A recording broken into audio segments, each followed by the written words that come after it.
Mazishi ya Papa Francis yatafanyika Jumamosi katika uwanja wa St. Peter's Square, Vatican, huku mamia kwa maelfu wakitarajiwa kuhudhuria. Mkuu huyo wa kanisa Katoliki alifariki kutokana na maradhi ya kiharusi siku ya Jumatatu akiwa na umri wa miaka 88 chini ya saa 24 baada ya kuongoza hotuba ya Pasaka. Afya yake ilizorota baada ya kukabiliwa na homa kali ya mapafu hivi karibuni.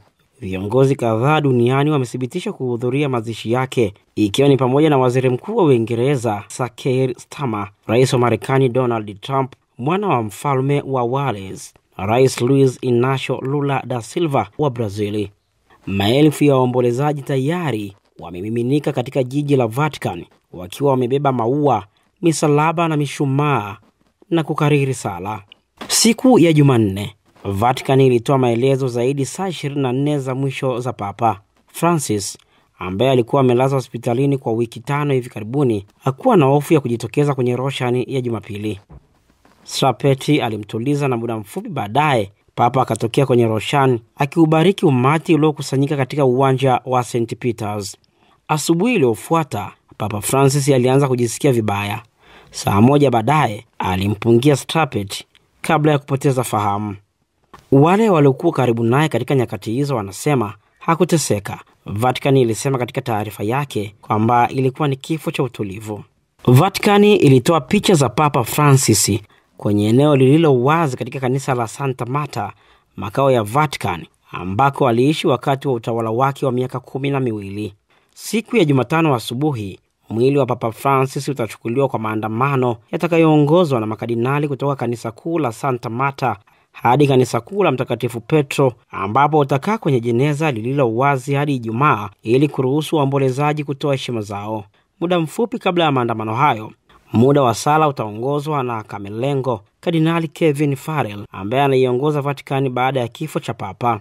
Vatican imetoa picha za mwili wa Papa ukiwa umelazwa katika kanisa la Casa Santa Marta, makazi yake wakati wa utawala wake wa miaka 12, akiwa amevalia vazi jekundu na kilemba cha Papa kichwani na rozari mkononi mwake.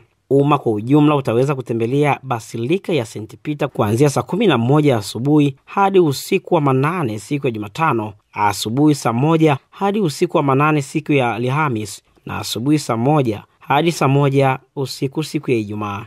Mazishi yataanza katika uwanja ulio mbele ya Basilika ya St. Peter. Mababu, makardinali, maaskofu wakuu, maaskofu na makasisi kutoka kote ulimwenguni watashiriki.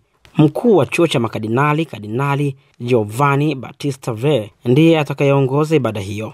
Kardinali Battista Re atatoa sala ya kuhitimisha, ambapo Papa atakabidhiwa rasmi kwa Mungu na mwili wake Papa utahamishiwa St. Mary Meja kwa maziko. Kutakuwa pia na kipindi cha maombolezo cha siku 9 kinachojulikana kama Novem Diales. Umati mkubwa unatarajiwa Jumamosi na watu wengi kama 250,000 wanatarajiwa kuhudhuria mazishi. Wakuu wengi wa nchi na familia ya kifalme wamethibitisha kuhudhuria kwao, akiwemo mwana mfalme William, mfalme wa Hispania Philip wa 6 na Malkia Leticia na rais wa Ufaransa Emmanuel Macron.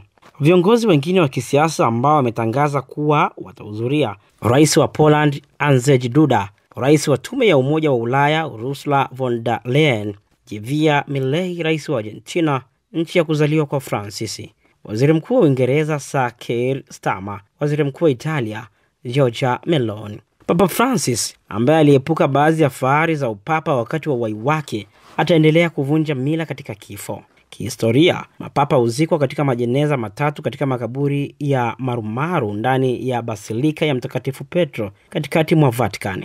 Papa Francis, yeye aliomba azikwe katika kanisa kuu la Roma la St. Mary Meja. Atakuwa papa wa kwanza katika kipindi cha zaidi ya miaka 100 kuzikwa nje ya Vatican. Katika wasia wake wa mwisho, Papa Francis pia aliomba azikwe bila mapambo maalum na kwa maandishi tu ya jina lake la papa katika Kilatini Franciscus. Mwili wake ulihamishiwa katika kanisa la Santa Marta Jumatatu jioni na nyumba yake kufungwa rasmi. Kufuatia mazishi hayo, mkutano wa makardinali utafanyika ili kumchagua mrithi. Mkuu wa chuo cha makardinali ana siku 15 tu hadi 20 kuwaita makardinali Roma mara tu papa atakapozikwa.